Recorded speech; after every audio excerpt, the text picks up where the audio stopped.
Un cordial saludo a todos los estamentos de la comunidad universitaria, profesores, estudiantes, trabajadores y por supuesto toda la ciudadanía del departamento de Córdoba y del país. Como es costumbre, todos los domingos tenemos la oportunidad de leer y hacer los comentarios sobre nuestra columna de opinión, columna que hemos mantenido de manera continua, ininterrumpida, por casi ya 4 años y que tiene como propósito realizar un ejercicio educativo y pedagógico que contribuya pues, a la ciudadanía, tratando y abordando temas de la vida local, regional, nacional e internacional. En esta ocasión he construido esta columna, esta reflexión personal alrededor del llamado que ha hecho el presidente electo de la República, el doctor Gustavo Petro Urrego, a lo que él ha definido como el Gran Acuerdo Nacional. ¿En qué consiste ese acuerdo? Por supuesto que toda sociedad, todo grupo humano, para poder convivir y funcionar socialmente, necesita construir acuerdos.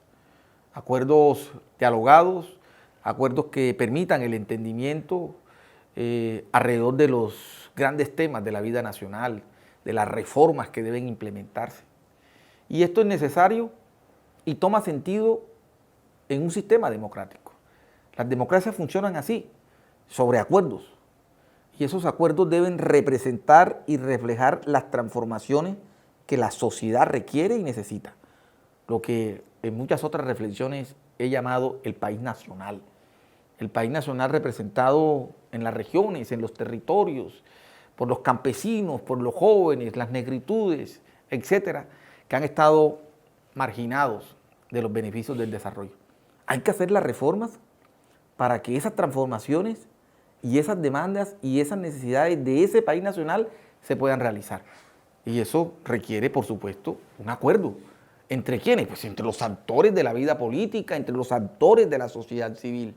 Sin esos acuerdos, pues ninguna transformación sería viable ni posible.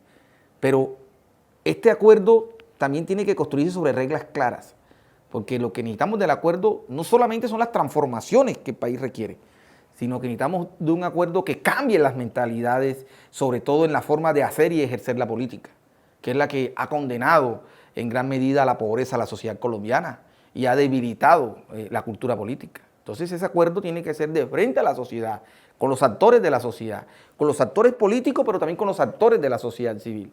Por ello, esta reflexión apunta a pensar ese acuerdo nacional, cómo se operativiza ese acuerdo nacional, que no solamente se quede con la clase política, que no solamente se refleje en lo que debe hacer el Congreso, sino que el conjunto de la sociedad debe estar representada y reflejada en ese acuerdo nacional.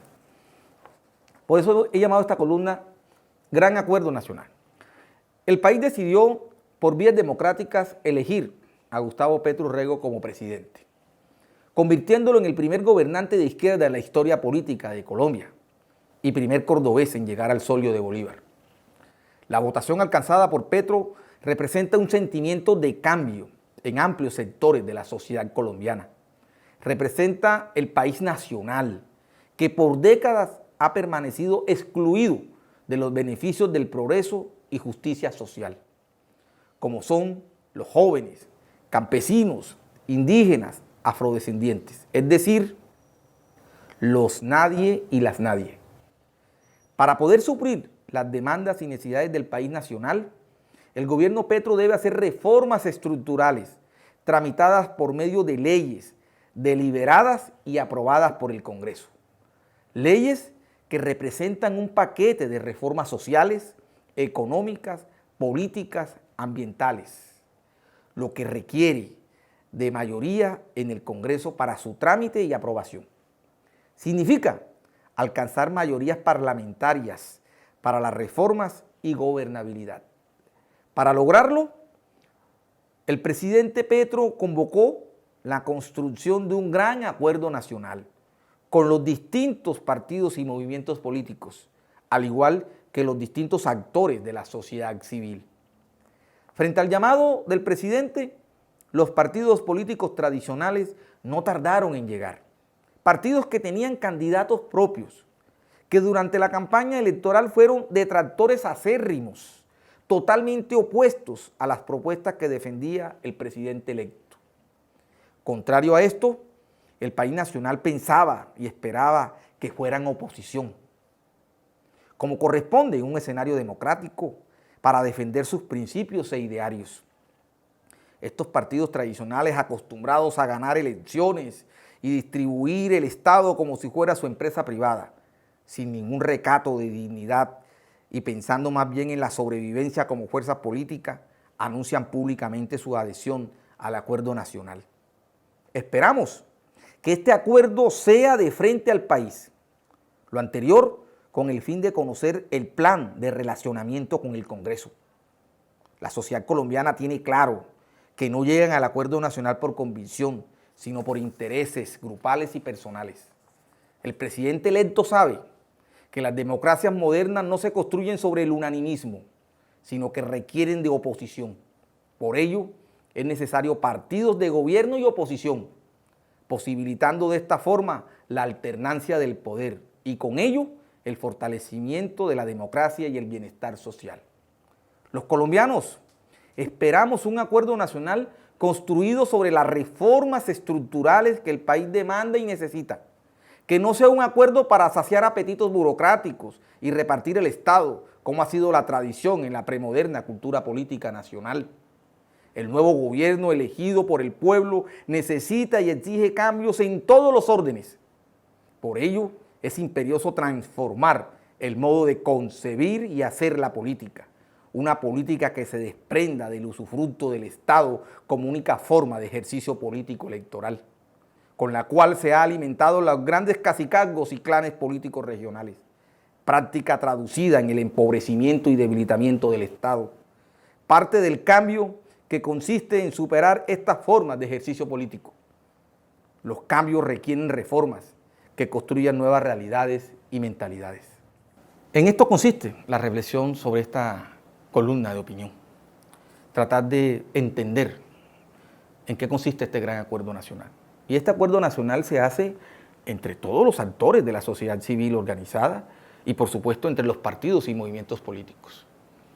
No significa unanimismo, porque la democracia requiere de la contradicción, requiere de la oposición. Eso hace parte de la vida de un sistema democrático. Pero queremos que ese acuerdo nacional se haga de cara al país, de frente al país, con los que coinciden y con los que no coinciden, alrededor de cuáles son las reformas que el país necesita en materia social, en materia económica, en materia ambiental, en materia política. Reformas que hemos postergado por décadas y sin las cuales no es posible que este país avance hacia la construcción de un escenario de modernidad. Esperamos que este acuerdo nacional no quede en lo que han quedado los ya acuerdos de antaño, en la repartición del Estado, en un escenario de transacciones clientelares. Esperamos que sean reformas serias, donde el país pueda coincidir y sobre esas coincidencias podamos avanzar. Así que creo que la sociedad colombiana tiene muchas expectativas sobre el nuevo gobierno, en el entendido que la votación del presidente electo y de su propuesta de gobierno responde a amplios sectores de la sociedad colombiana, excluidos y marginados históricamente en los distintos territorios y regiones del país, que ven en esta propuesta de gobierno y en este gobierno posibilidades de reivindicación, posibilidades de desarrollo, posibilidades de progreso. Y frente a eso no podemos ser inferiores. El momento histórico exige cambios, no transitorios, cambios estructurales, cambios que transformen este país. Tenemos que cambiar la forma de hacer la política, tenemos que cambiar la mentalidad de cómo hemos hecho la política, sobre todo en los territorios y las regiones.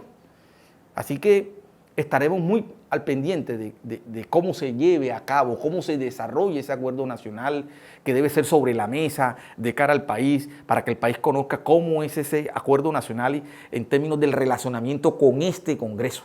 Congreso que en su gran mayoría no apoyó las propuestas del actual presidente electo.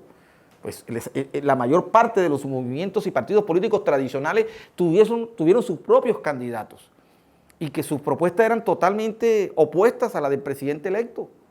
Así que el país y todo el conjunto de la ciudadanía espera que de frente a nosotros se pueda dar ese relacionamiento sobre las reformas que el país necesita. Creo que este es el momento para que la sociedad civil se convierta en una especie de poder como corresponde a un sistema democrático y poder para poder controlar y vigilar las actuaciones de estos acuerdos que se lleven a cabo. Pero por supuesto también estos acuerdos son entre los actores de la sociedad civil. Esos nadie y esas nadie que no son escuchados en los territorios tienen derecho a expresar su voz y verse representados en un proyecto de nación y un proyecto de país, que es lo que esperamos que el actual gobierno, el gobierno electo, reivindique y proponga. Así que quería hacer esta reflexión porque creo que este es un tema que amerita la discusión y amerita la participación de la ciudadanía. No podemos ser indiferentes. De este acuerdo dependerá el presente de este país. De cómo se construye este acuerdo nacional dependerán las reformas que el país necesita. De acuerdo a cómo se construye este acuerdo nacional, Colombia podrá avanzar en un sendero de progreso y de desarrollo, que es lo que por décadas nosotros hemos venido planteando y reivindicando. Muchas gracias.